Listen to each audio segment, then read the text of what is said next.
안녕하세요. 사연 읽어주는 남녀입니다. 오늘도 와주신 여러분 감사드리며 그럼 오늘의 사연 바로 소개해드리겠습니다.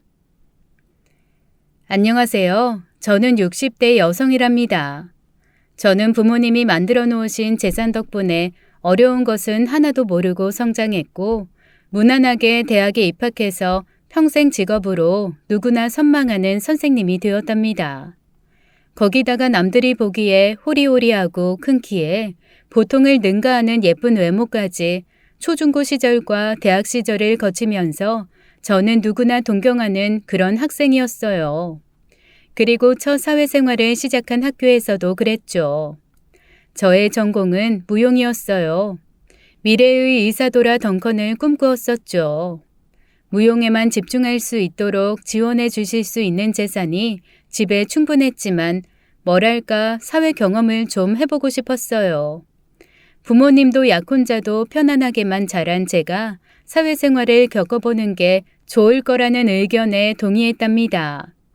그래서 선택한 것이 교사의 길이었어요. 교직 과목을 이수했고 2번 만에 임용에 붙어 체육과 교사 자격증을 가지게 되었답니다.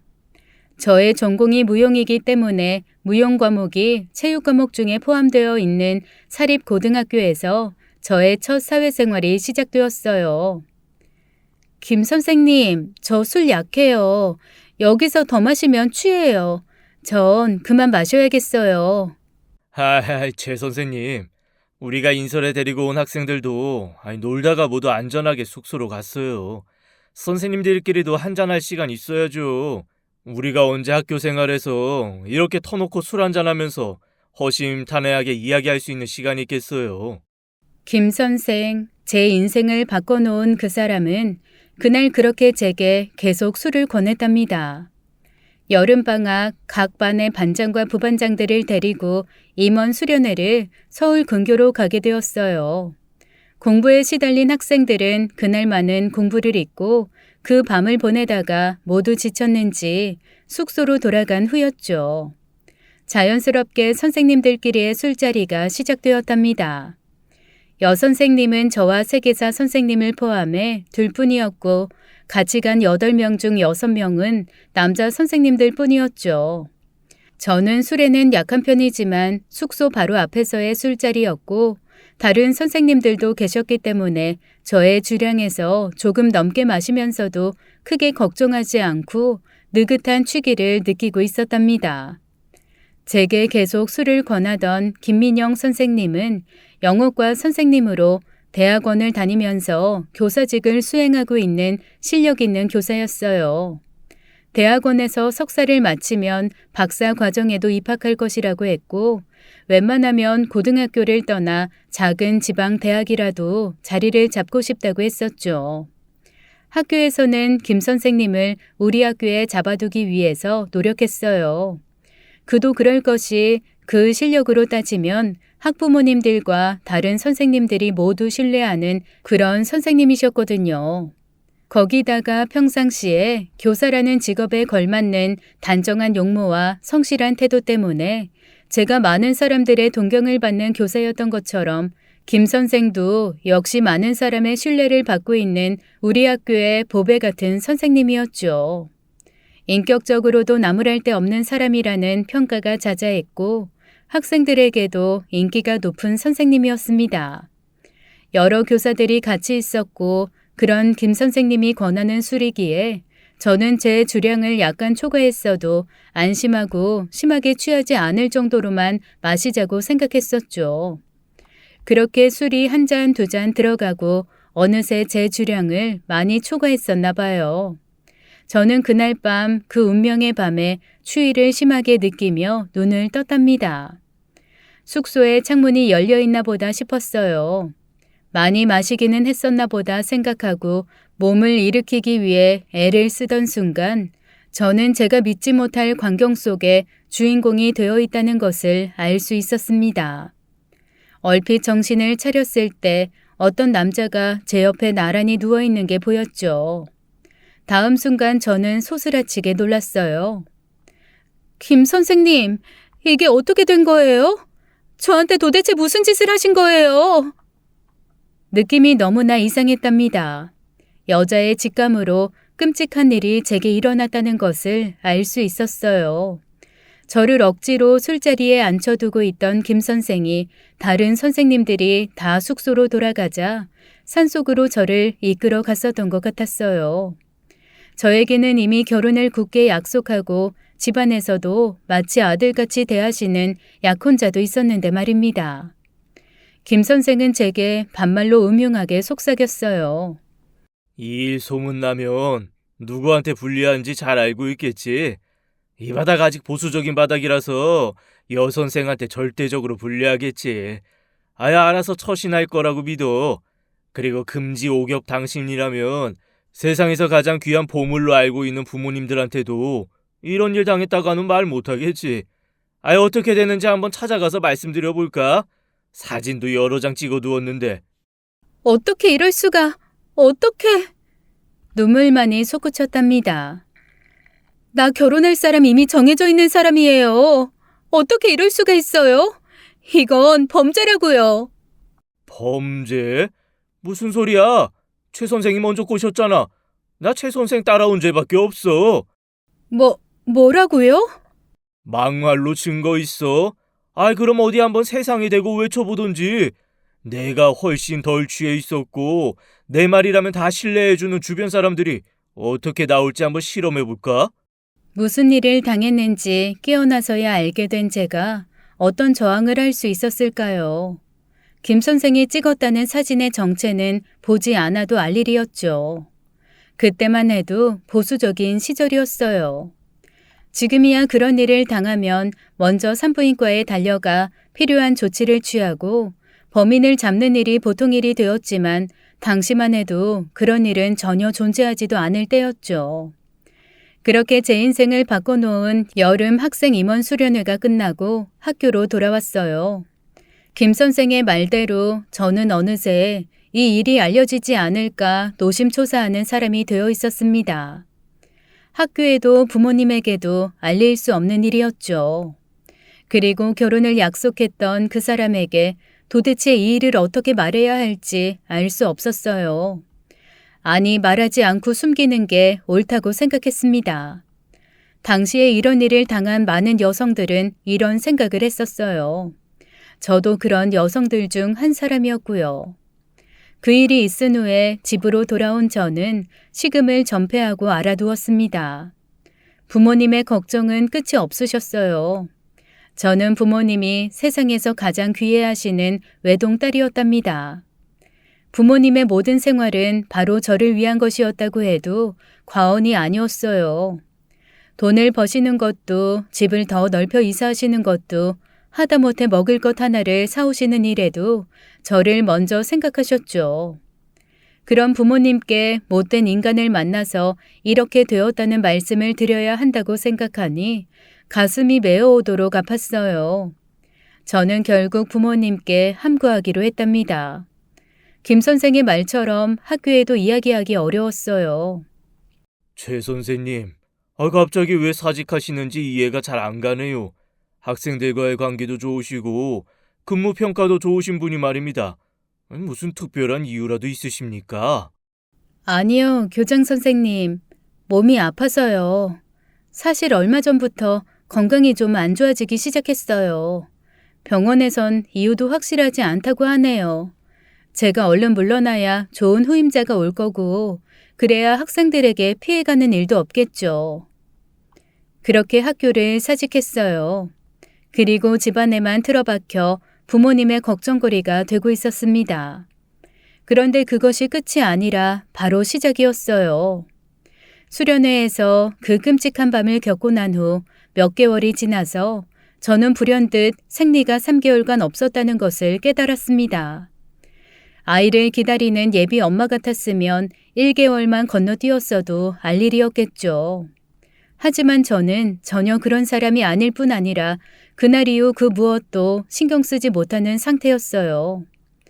그저 목숨을 이어갈 만큼만 먹고 자는 일을 반복했으니까요.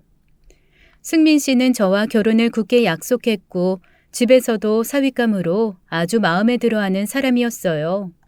외동딸 하나만 있는 집에 아들 같은 존재였죠. 그런 승민 씨에게도 저는 아무 말도 하지 못한 채 연락을 이리 피하고 저리 피하고 했어요. 그러던 중 멍하게 눈길을 주었던 연속극에서 여자 주인공이 임신을 하고는 좋아하는 장면을 보게 되면서 얼핏 생리를 3개월 이상 건너뛰고 있다는 걸 깨달았던 겁니다. 그리고 그 사이 김 선생은 마치 자신이 제 애인이라도 되듯이 집에 전화를 해댔어요. 김 선생의 전화가 올 때마다 저는 하늘이 머리 위에서 흔들리고 있는 듯 불안했답니다.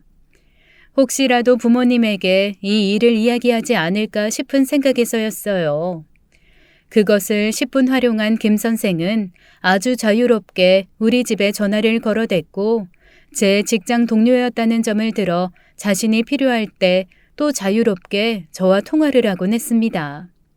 한마디로 그 일 이후 저는 김 선생에게 질질 끌려다니고 있었다는 게 맞을 거예요. 산부인과에 가서 임신임을 확인했고 이미 5개월 가까이나 된 아이가 제 뱃속에서 자라고 있다는 걸 알게 되었습니다. 5개월이면 이미 사람으로서 갖추어야 할 기본적인 형상을 모두 갖추고 있을 원령이었죠. 지우자고 생각했다가도 차마 그럴 수가 없더군요. 지워버리자, 안 돼. 지워버리자, 안 돼. 이런 생각이 저를 하루 종일 지배하고 있었어요. 몸매에서도 티가 나기 시작했죠. 미안해요, 승민 씨. 나 이제 더 이상 승민 씨를 만날 수가 없어요. 그냥 나쁜 여자 하나 만나서 재수 없었다 치고 잊어요. 네?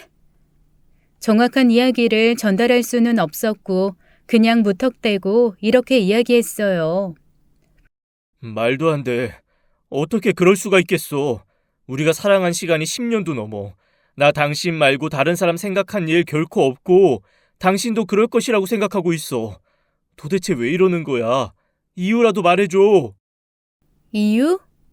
없어요. 무슨 이유가 있겠어요. 그냥 사람이 싫어진 거죠.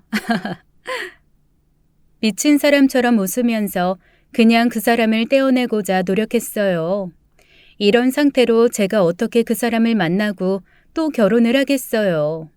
그냥 내가 나쁜 년이 되더라도 그 사람을 자유롭게 해주는 게 그 사람을 위한 유일한 길이라고 생각했던 겁니다. 도저히 난 납득이 안 가. 당신이 왜 이러는지 모르겠지만 내 마음은 변함없어. 앞으로도 그럴 거고. 제발 그냥 잊어주세요. 그게 나를 위한 길이에요. 제발요. 제 몸매가 그러던 중 눈에 띄게 변해가고 있었어요. 부모님도 이제 제가 아이를 가진 것을 눈치채게 되셨죠. 저를 졸졸 따라다니며 마치 자신이 제 약혼자나 애인이라도 된 양 행세하던 김 선생이 그 사실을 모를 리가 없었습니다. 장인 장모님 안녕하십니까? 저 은영이와 결혼 약속한 사이예요. 은영이 몸에서 자라고 있는 아이도 제 아이고요.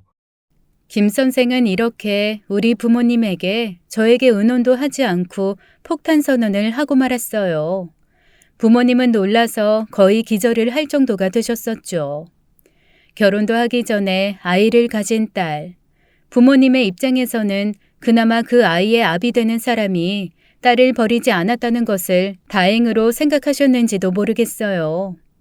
자세한 내막을 알지 못하시는 부모님은 제가 그 일을 당했을 때처럼 누워버리셨죠. 배는 점점 불러왔고 아이의 아비라는 사람은 결혼을 재촉하고 부모님과 저는 어쩔 수 없는 선택을 하고 말았습니다. 김 선생의 어머니로부터 전화가 왔어요. 저희 어머니로부터 전해 들은 내용은 대략 이랬습니다.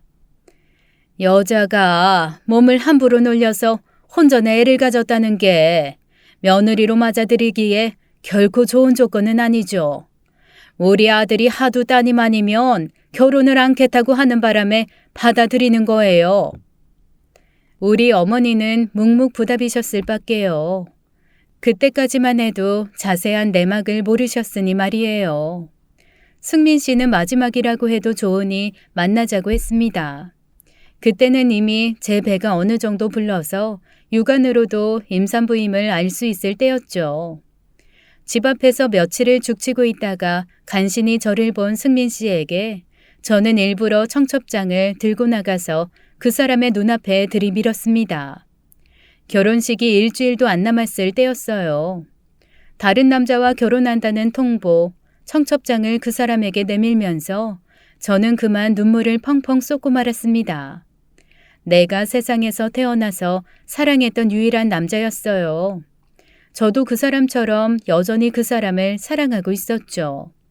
결국은 이렇게밖에 할 수 없는 그 이유를 저는 그날 승민 씨에게 다 털어놓고 말았어요.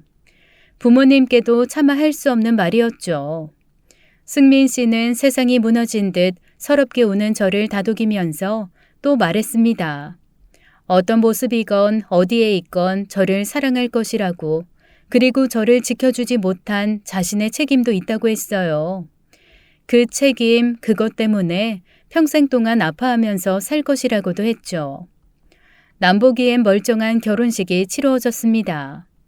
이미 불러오고 있는 배 때문에 웨딩드레스가 아닌 한복을 입고 올린 전통 결혼식이었어요.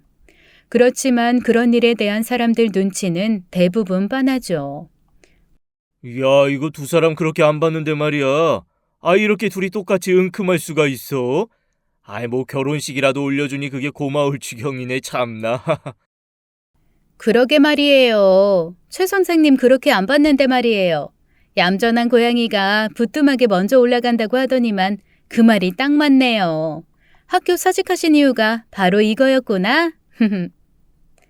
김 선생, 아니 결혼식을 치렀으니 이제 남편이겠죠. 남편은 결혼식 동안 입이 귀에 걸릴 만큼 내내 웃고 있었습니다. 저는 결코 웃을 수 없는 눈물의 결혼식이었지만 말이에요. 그리고 저는 보고 말았어요. 승민 씨가 저 멀리에서 저를 바라보고 있다는 걸요. 그렇게 눈물의 결혼식이 끝나고 많이 부른 배 때문에 신혼여행도 취소했죠. 남편은 그때 당시로서는 파격적으로 해외로 신혼여행을 가고 싶어 했어요. 남편의 집안 형편으로는 힘든 일이었고 우리 집에서 그렇게 해주길 바랬죠. 그러나 저는 몸이 안 좋다는 핑계로 그 일은 결국 단념하게 만들었어요. 그렇게 저의 신접살림이 시작되었습니다.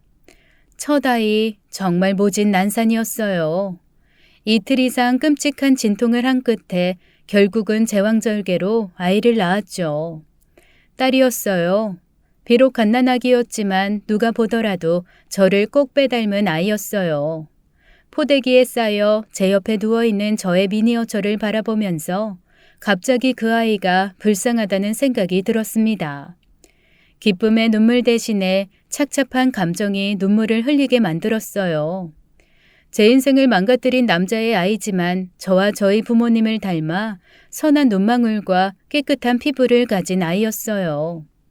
그 남자의 아이라는 생각과 제 분신이라는 생각 두 가지가 겹쳐서 마음이 괴로웠습니다. 그렇지만 희망이라고는 남아있지 않은 제게 아이는 어느새 희망이 되고 있었어요. 마음은 이미 그 일을 겪고 나서부터 시들 대로 시들어 있었고 건강도 많이 해친 상태에서 난상까지 하게 되면서 날씬하고 건강한 무용학도였던 저는 어느새 여위고 누가 보기에도 힘이 하나도 없어 보이는 허약한 아줌마가 되어 있었습니다. 그렇게 모진 세월이 흘러갔어요. 그 사이에 아이 둘이 더 생겼죠. 둘 다 아들이었어요. 아들 둘은 김 선생을 그대로 빼다 박은 듯한 용모로 태어났습니다. 10손가락 깨물어 안 아픈 손가락은 없겠지만 덜 아프고 더 아픈 손가락은 있더군요. 큰아이인 딸아이와 아래 두 아이에 대한 제 마음은 많이 달랐어요. 그것이 또 제게 어떤 죄책감을 느끼게 했죠. 엄마가 돼서 일부러는 아니지만 아이들을 다르게 대하고 있다는 것, 그것이 가뜩이나 좋지도 않은 정신 상태에다가 죄책감까지 더해주는 일이 되고 있었어요. 아들 둘을 낳을 때마다 제 마음은 더 무너졌고 건강은 더욱 안 좋아졌습니다. 의사가 4번째 임신은 피하라고까지 할 정도였어요. 아무 의욕도 힘도 없는 세월이 그렇게 흘러갔답니다. 사랑하지 않는 사람과 억지로 한 결혼이 행복할 리 없었죠. 그래서 제가 가장 의지할 곳은 큰 딸아이와 제 뒷바라지를 해오신 부모님이셨어요. 부모님은 점점 허약해져가는 저를 보고 어떤 짐작이라도 하셨던 것이었을까요? 그 어떤 것도 묻지 않으셨답니다. 그저 안쓰럽게 저를 바라봐 주시고 늘 그렇게 가까운 거리에 계셔 주시는 분들, 그분들이 없었다면 아마 저는 그만 세상과의 인연을 끝내고 말았을 거예요. 부모님이 계시다는 사실, 그리고 생긴 모습도 자라는 모습도 저를 꼭 닮은 딸아이가 저를 세상에 존재하게 하는 이유였죠. 그렇게 세월이 흐르면서 원래도 많았던 저희 집 재산이 또 많이 불어났답니다. 어떤 점쟁이가 부모님과 제가 제복을 천복으로 타고났다는 말을 했다고 들은 적이 있었어요. 다른 사람의 권유든 부모님의 결정이든 부동산을 매입하고 나면 가격이 급등하곤 했죠. 서울 요지에 자리 잡은 20층짜리 호화 건물을 비롯하여 많은 토지와 임야 등이 우리 집 재산이 되어 있었어요. 남편이 슬슬 마술을 뻗치기 시작하더군요. 장인어른 장모님 외동딸이지 않습니까? 어차피 그 재산 이 사람한테 물려주실 거잖아요. 이 사람한테 물려주시면 뭐 그게 곧 저희 부부의 재산이 될 텐데 아들도 없는 집에서 사위한테 처음부터 명의를 조금씩 이전해 주시죠. 세금 적게 하는 일을 해줄 변호사 친구들도 몇 명 알고 있고 도와주겠다고 했어요. 떡 줄 사람은 생각도 않는데 김치 국물부터 마신다는 말이 있죠. 부모님은 전혀 아무 생각 없으신데 이미 그 재산 물려받을 때 세금을 탄로할 방법까지를 생각하고 있었던 것 같더군요. 원래 박사과정을 밟아 대학에 남기를 원했던 남편은 그 소원도 이루고 있었어요. 지방대학 한 군데에 자리를 잡았고 같이 근무했던 고등학교에서처럼 그 대학에서 김 선생은 해골같이 허약한 부인을 하늘같이 모시면서 자신의 부모님은 물론 장인 장모에게까지 효성스러운 그런 인물로 받아들여지고 있었습니다. 저는 여러 번 이 사람과 이혼하기 위해 시도했어요. 변호사를 고용하고 법률적으로 이혼할 방법을 모두 시도해 보았습니다. 그런데 이혼할 방법이 없었어요. 남편에겐 이혼 사유가 없다는 것이었죠. 이혼? 해줄 수도 있지. 당신이 상속 포기하고 모든 재산 나한테 넘기겠다고 약속만 하면 장인 장모님한테서 받아오면 이혼해줄게. 죽자 사자 하던 첫사랑이 있었다던데 나랑 이혼하고서 그 사람하고 재혼하든가. 그러니까 남편은 처음부터 우리 집 재산가지를 염두에 두고 저에게 그런 못된 짓을 저질렀던 것이었어요. 부잣집 외동딸의 사위, 그 지위를 이용해서 재산을 차지하고자 했던 것이었죠. 당신 같은 사람은 내가 꼭 사회에서 매장시킬 거예요. 권선징악이라고 했어요. 당신이 선생이라고요? 당신 같은 사람이 무슨 자격으로 학생들을 가르쳐요? 애처가에 장인 장모님한테까지 효성스러운 교수가 바로 나야. 당신도 알잖아 내 평판. 그 재산 다 내 앞에 내놓기 전에는 나한테서 못 벗어나. 당신이나 당신 부모님이나. 알아듣겠어?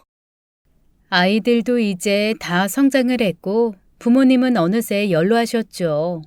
남편은 부모님이 연로해 가심에 따라 편찮아지시면서 점점 더 의기양양해졌어요.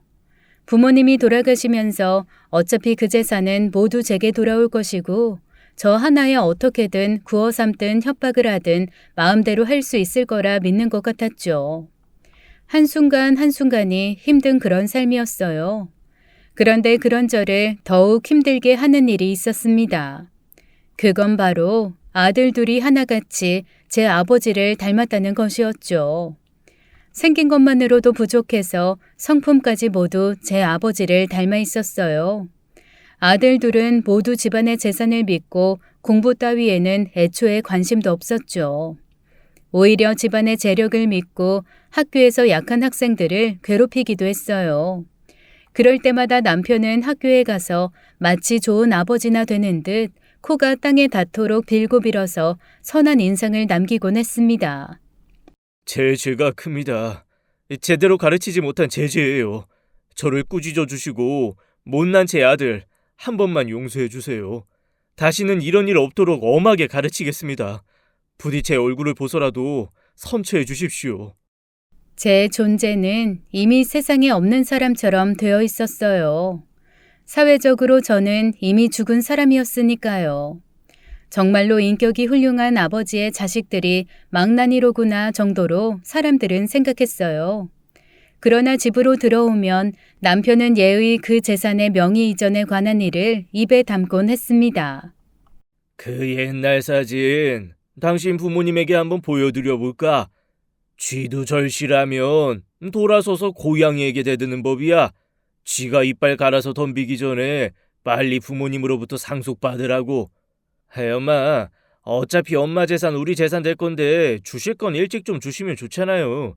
제가 큰 골프장 사업 하나 하고 싶어서 그러는 거예요. 재산 없애려는 게 아니라 늘리려고 이러는 거라니까요. 외할머니 외할아버지 잘 설득하셔서 좋게 좋게 재산 분배하시게끔 힘 좀 쓰세요.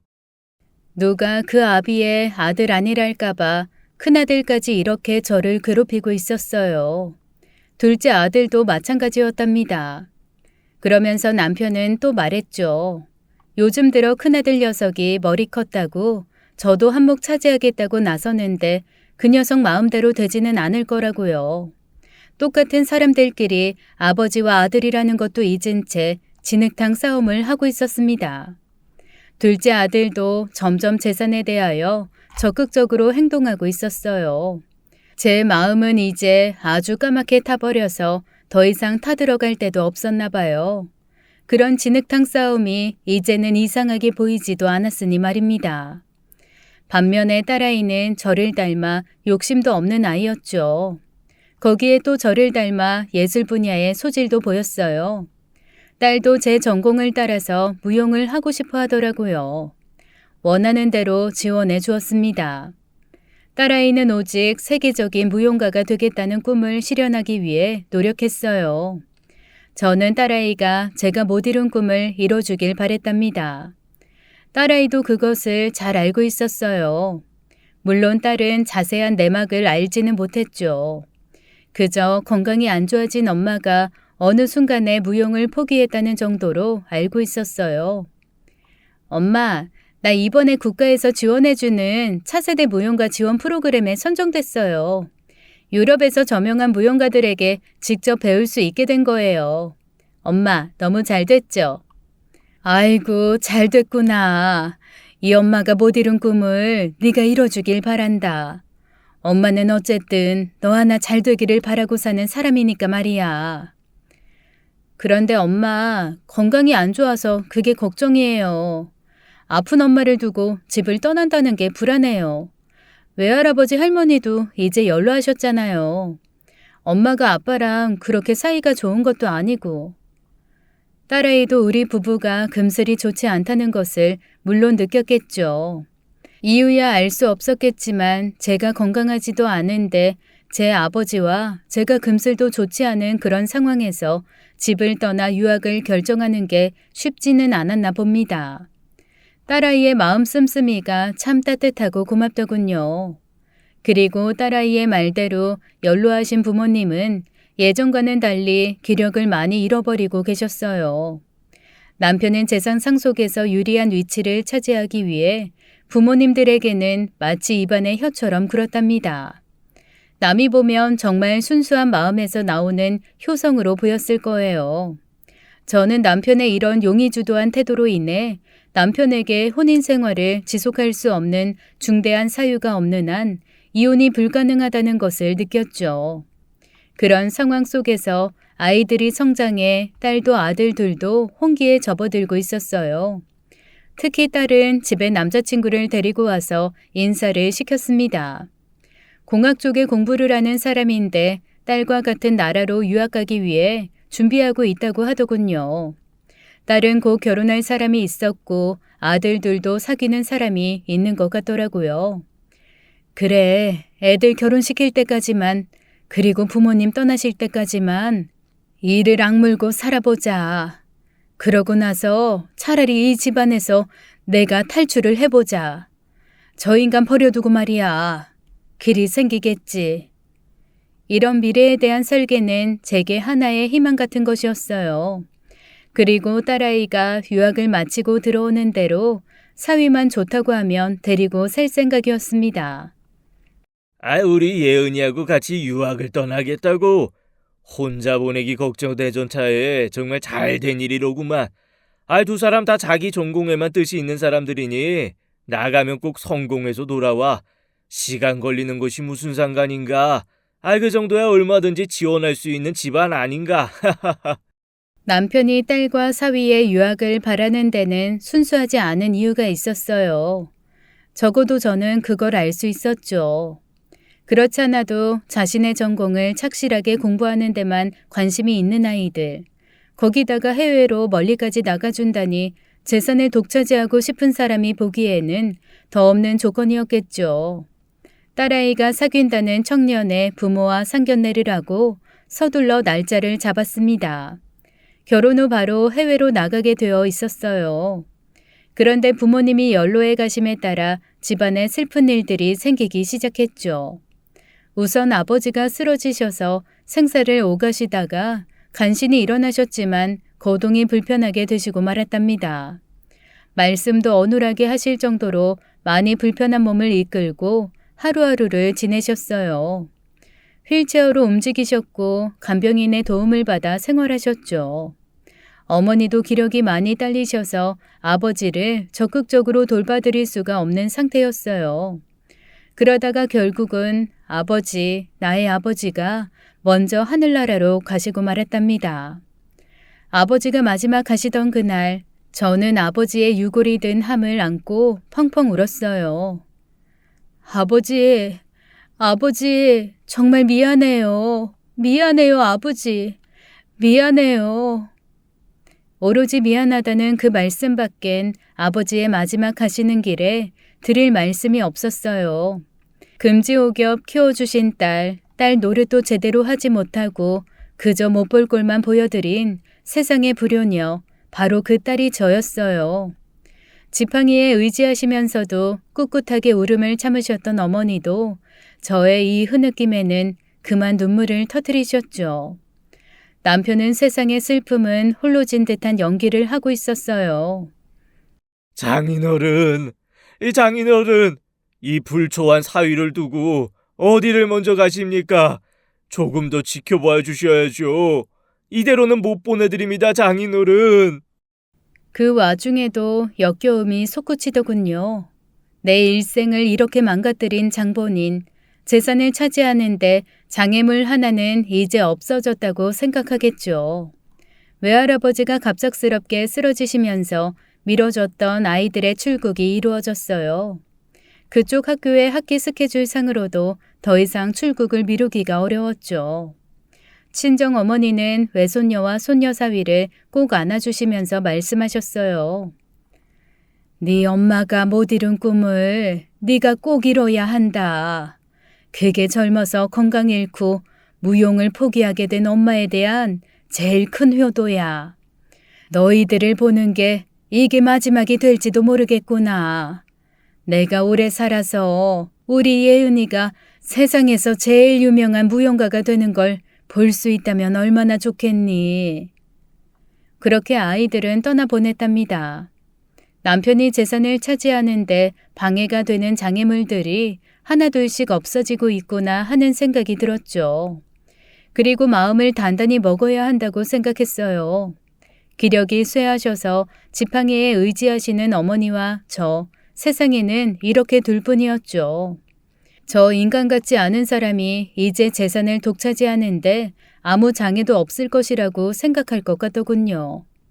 친정아버지가 돌아가시고 딸 내외가 유학을 떠나자 아닌 게 아니라 남편의 태도는 의기양양해지기 시작했습니다. 남편이 보기에는 아마 우리 엄마와 제가 산 송장 정도로 보였을 거예요. 엄마는 점점 더 기력이 쇠해지셨습니다. 아예 자리 보존을 하고 누우셨죠. 누가 보더라도 친정 어머니의 임종이 가깝다는 것을 알 수 있었어요. 어느 날 친정 어머니가 저를 따로 방으로 부르셨어요. 은영아, 다 잘 될 거야. 아무 걱정하지 말아라. 일은 선한 곳으로 흘러가게 돼 있어. 이 애미 말 알아듣겠니? 그날 친정어머니와 저는 오랜 시간을 둘만 함께 있었어요. 먼저 떠나신 아버지에 대한 그리움과 임종을 앞두신 어머니 앞에서 저는 한없이 울었습니다. 그런 저를 임종을 앞두신 어머니가 오히려 달래셨죠. 그렇게 엄마와 딸 둘만의 오랜 시간이 흘렀습니다. 대화의 끝에 우리 모녀는 미소를 지으며 서로를 바라보았어요. 어머니는 제게 끝까지 희망을 주시고 눈을 감으셨어요. 편안하게 눈을 감으시는 것 같았답니다.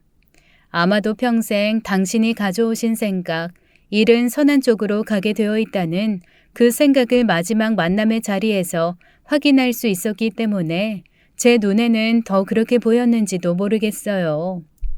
아버지를 떠나보내던 때처럼 어머니를 보내드리고 두 분을 나란히 납골공원에 모셨습니다. 남편은 여전히 연기를 하면서 장모의 묘 앞에서 심요살이라도 할 사람처럼 행동했어요. 이젠 역겹지도 않았답니다. 부모님 두 분을 다 보내드리고 딸 내외도 제 곁에 없는 지금 몸은 여전히 허약한 상태였지만 마음만은 꿋꿋하게 가지려고 노력했어요. 아버지와 어머니가 평생 일구신 이 집안의 재산을 단 한 푼이라도 저 짐승 같은 인간에게 주고 싶지 않았습니다. 어머니는 물론 유언으로 모든 재산을 제게 상속한다는 점을 분명히 하셨어요. 재산이 제 명의로 되어 있는 이상 쉽게 남편 마음대로 되지는 않을 것이었죠. 우엑, 우엑. 웬 구토가 이리 갑자기. 말도 못하게 어지러워요. 아줌마, 119 빨리 불러요. 어서요. 어느 날 남편이 출근하고 난 후 그렇지 않아도 허약한 제게 이상한 증상이 나타나기 시작했답니다. 구토가 나고 천장과 바닥이 아래 위로 왔다 갔다 하는 증상이 나타났어요. 집에서 일하는 아줌마에게 급히 119를 부르도록 했고 저는 구급차에 실려 병원으로 갔죠. 이것저것 검사를 해봐도 그저 여기저기 약한 것 말고는 특별한 이상을 발견할 수 없었어요. 제가 자꾸 구토를 하니까 위세척을 하는 정도의 응급처치만을 받고 병원 문을 나섰죠. 그런 일은 이후에도 몇 번 더 계속되었어요. 아마도 부모님을 떠나보내고 병이 하나 더 생겼나 보다라고 처음엔 생각했죠. 그렇게 떠나신 부모님과 해외에 있는 딸에 대한 그리움, 그리고 더욱 약해진 몸을 이끌고 살던 어느 날이었어요. 얘, 너 요즘 어떻게 사니? 아무리 바쁘다고는 하지만 너무 친구들한테 무심한 거 아니야? 나오다 쓰러질 지경 아니라면 모임에도 좀 나와라 얘. 친구 하나가 오랜만에 핸드폰으로 전화를 걸어왔어요. 그런데 그저 오랫동안 못 본 친구 사이에 건넬 수 있는 말이 오가고 나서 저는 그 친구가 정말로 할 말을 못하고 있다는 걸 느꼈죠. 조금 말을 더듬고 있다는 느낌도 있었고요. 대체 무슨 일인지 궁금할 수밖에 없었습니다. 너 무슨 할 얘기가 있는 모양이구나. 무슨 얘긴데 그러니? 얘기해봐. 궁금해 죽겠다 얘. 그게 얼마 전에 나 곧 며느리 보잖아. 그래서 예물을 볼 겸해서 갤러리아 명품관을 갔었거든. 그런데 거기서 친구는 더욱 말을 더듬고 있었어요. 거기서 네 남편이. 남편? 남편이 왜? 아유, 그냥 말해버려야겠다. 웬 여자하고 같이 아주 다정하게 팔짱까지 끼고 쇼핑을 하더라고. 쇼핑백을 주렁주렁 메고는 둘이 서로 좋아서 어쩔 줄 모르는 것 같았어. 말을 할까 말까 하다가 말하는 거야. 네 남편이야 원래 반듯한 사람으로 평판이 자자한 사람 아니니. 처음엔 잘못 봤나 했지. 근데 거기서 몇 번을 더 그 여자랑 같이 쇼핑하는 걸 봤어. 그런데 친구의 걱정과는 달리 저는 별로 놀라지도 않았습니다. 남편의 사람됨이야 제가 누구보다야 잘 알고 있었고 이제 친정 부모님이 다 돌아가신 마당에 저 하나가 그 사람한테 무슨 장애물이 되겠어요. 더구나 그 사이에 세상이 자신을 믿도록 만든 반듯한 평판 때문에 아마 사람들이 잘못 보았을 거라고 생각할 것이다. 이렇게 믿었을 겁니다.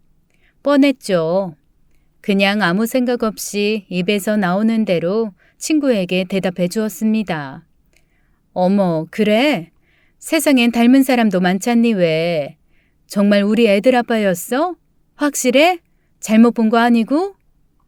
저의 이런 말에 친구는 동의를 하면서도 말끝을 흐리는 것이었어요. 그래, 맞아. 닮은 사람들이야 얼마든지 있지. 내가 잘못 봤나 보다. 네 말이 맞아. 네 남편이 그럴 사람 아니지. 그렇게 친구와의 통화가 끝났지만 저는 친구의 말이 사실이라는 것을 누구보다 잘 알고 있었어요. 그러거나 말거나 사실 저에겐 큰 관심거리도 아니었죠. 그리고 친구의 말은 제 눈앞에서 버젓이 증명되고 있었답니다. 후배 교수라나요? 웬 여자 하나를 집으로까지 데리고 왔더라고요. 후배 교수라는 여자는 집안을 여기저기 둘러보고 마치 이사 들어올 사람처럼 행동하더군요. 저는 그냥 그들이 하는 짓을 지켜보기만 했습니다.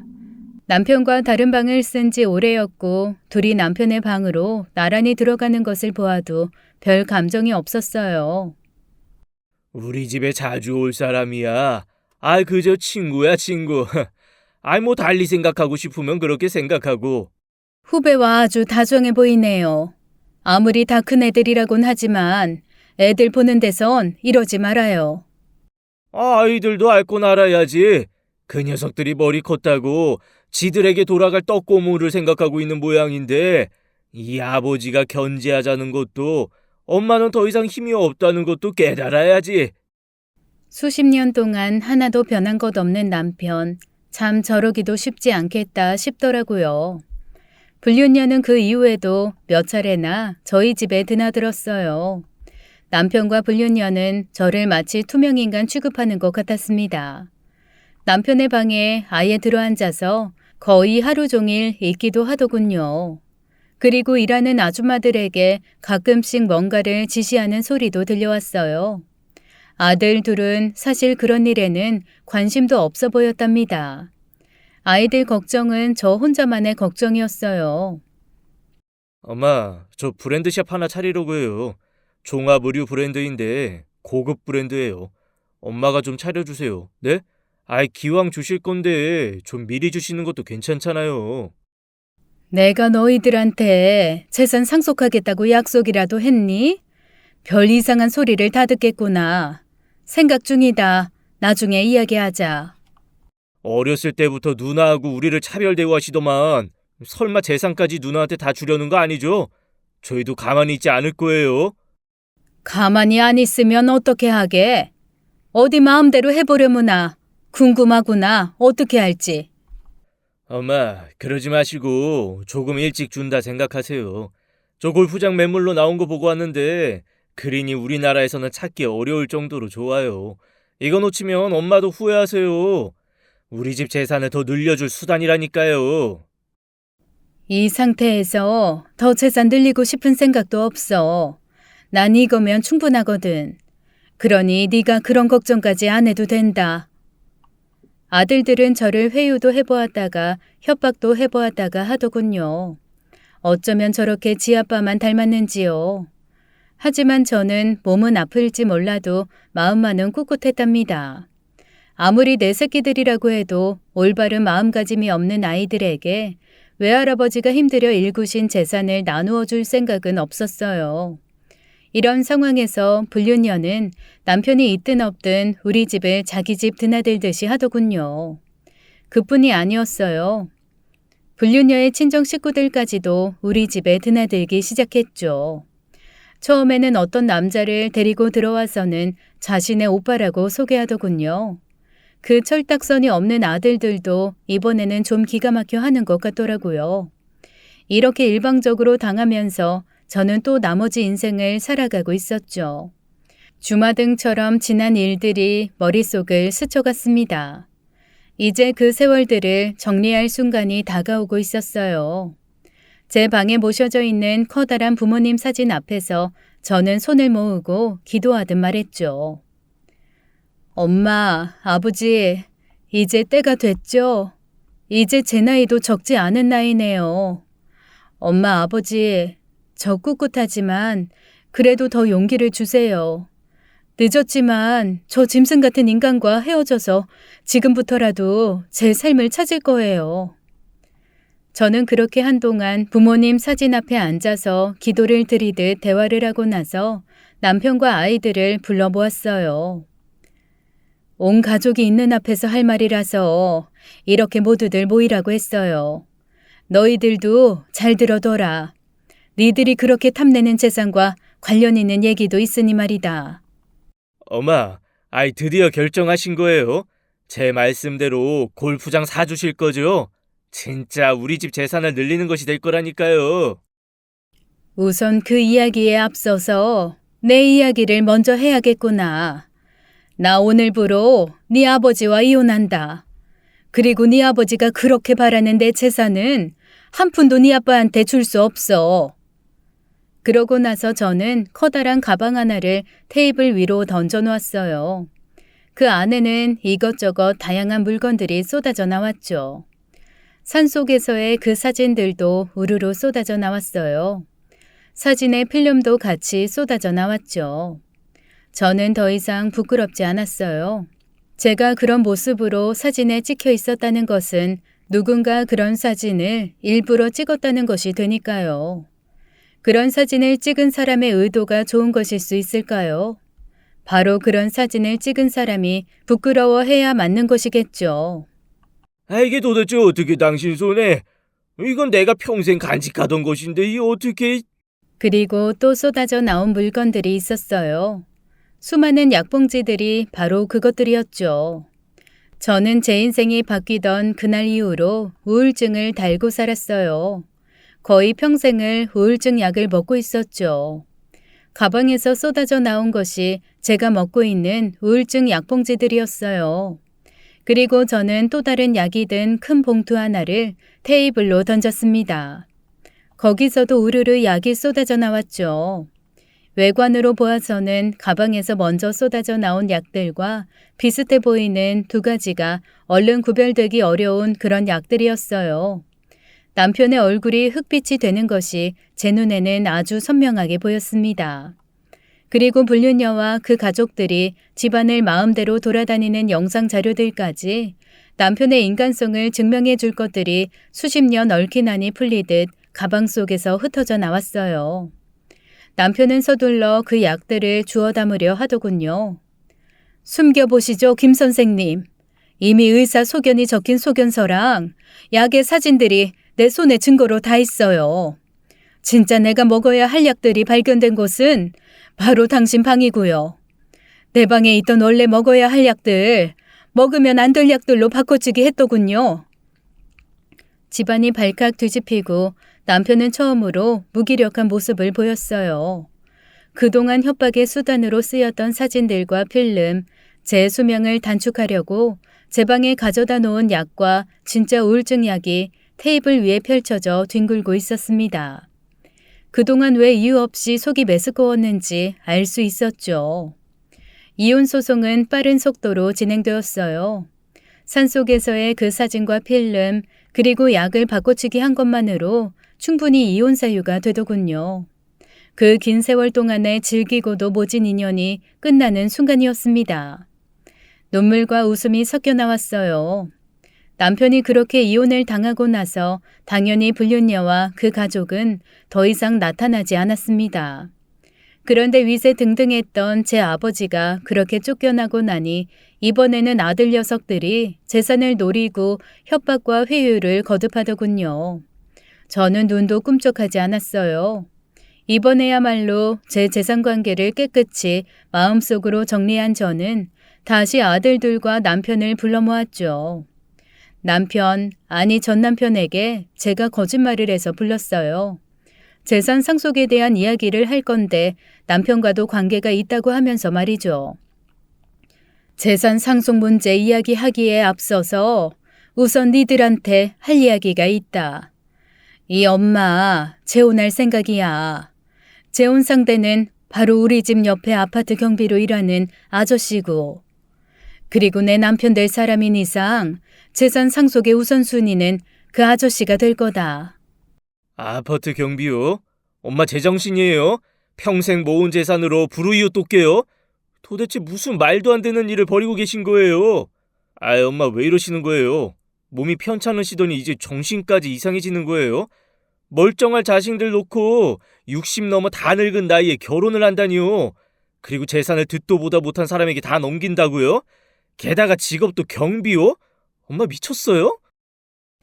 아들들은 최소한의 예의도 지키지 않은 채 제게 대들었어요. 전 남편도 한마디 끼어들더군요. 어라, 바로 이렇게 바람을 피우셨다는 증거를 스스로 공표하시는구만. 하루 이틀 만나서 재혼을 하겠다는 건 아닐 테고 말이야. 하루 이틀이라뇨. 50년 가까이 되었죠. 문이 열리고 먼저 딸 부부가 안으로 들어왔어요. 제가 잠시 귀국하라고 했고 내막을 알려주었죠. 딸은 자신의 출생의 비밀을 알게 된 셈이었죠. 그 충격으로 생각이 많았던지 얼굴이 많이 상해 있었어요. 가슴이 찢어지더군요. 예은아, 너한텐 아무 잘못 없어. 이 엄마가 너한테 죄인이라면 죄인이다. 정말 미안하구나. 그치만 이제야말로 모든 걸 얘기해야 될 시기가 왔다고 생각했다. 이 엄마를 조금만 이해해주면 고맙겠구나. 엄마, 나 엄마 다 이해해요. 같은 여자로서 어떻게 엄마를 이해하지 않을 수 있겠어요. 나만 태어나지 않았더라도 엄마 인생이 달라질 수 있었을 거예요. 내가 오히려 엄마한테 미안해요.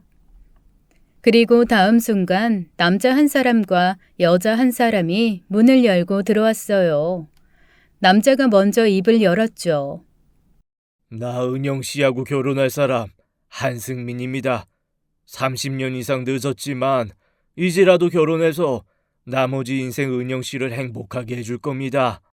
재혼 상대 남자의 얼굴을 본 방아는 그야말로 아수라장이 되었어요. 그도 그럴 것이 자신을 재혼 상대라고 소개한 사람은 바로 우리 집에 마음대로 드나들던 불륜녀의 오빠였기 때문이었습니다. 이쪽은 내 평생의 유일한 사랑인 은영 씨.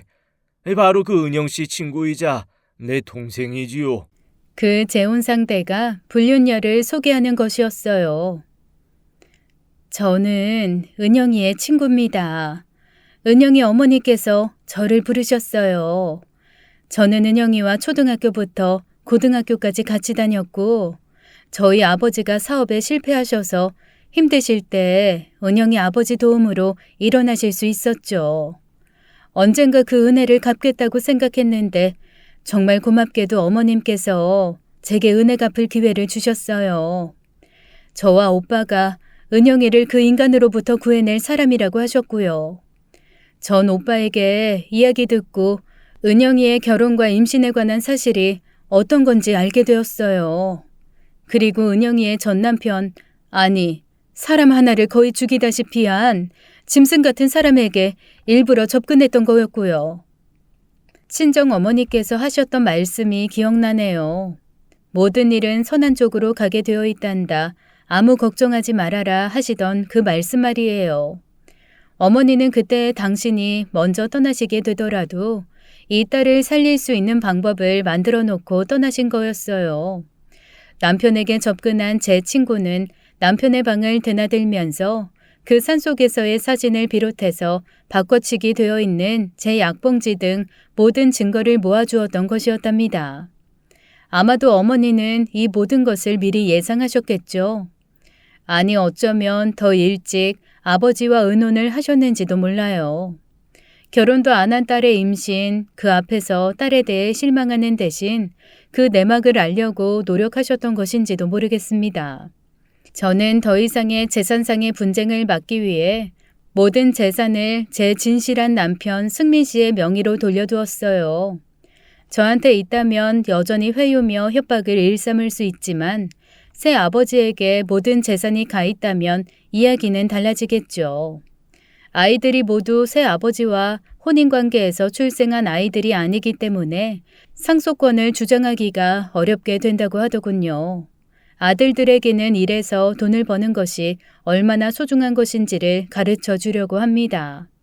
그 아이들이 정말로 정신을 차리고 성실하게 일을 해서 사는 길을 택한다면 재산의 일부를 상속해 줄 수도 있겠죠. 승민 씨는 제가 다른 남자의 아내로 사는 동안에도 늘 가까운 곳에 있어 주었던 사람이었습니다. 자신이 있을 수 있는 가장 가까운 곳에서 저를 늘 지켜보았고 옆 아파트의 경비일도 그래서 시작하게 된 것이었어요. 남편은 요즘 오직 제 건강의 회복을 위해서만 노력하고 있답니다. 딸과 사위 역시 학교 쪽에 일단은 휴학 조치를 해두고 제 곁에서 제가 다시 제 삶을 살 수 있도록 도움을 주고 있어요. 30년이나 늦은 출발이었지만 우리는 정말 행복했답니다. 그저 있는 것만으로도 도움이 되는 사람들, 남편과 딸 그리고 사위 모두 선하디 선한 사람들이죠. 어머니의 말씀대로 모든 일은 선한 쪽으로 흘러가게 되어 있는 것이었어요. 나머지 일생 얼마나 남았을지는 모르겠지만 저는 지금까지 살아온 대로 선하게 살겠다고 다짐하고 있습니다. 우리 부모님께서 그러셨던 것처럼요. 그렇게 우리 식구들의 일상이 그 선한 끝을 향해서 갑니다. 지금까지 사연 읽어주는 남녀였습니다.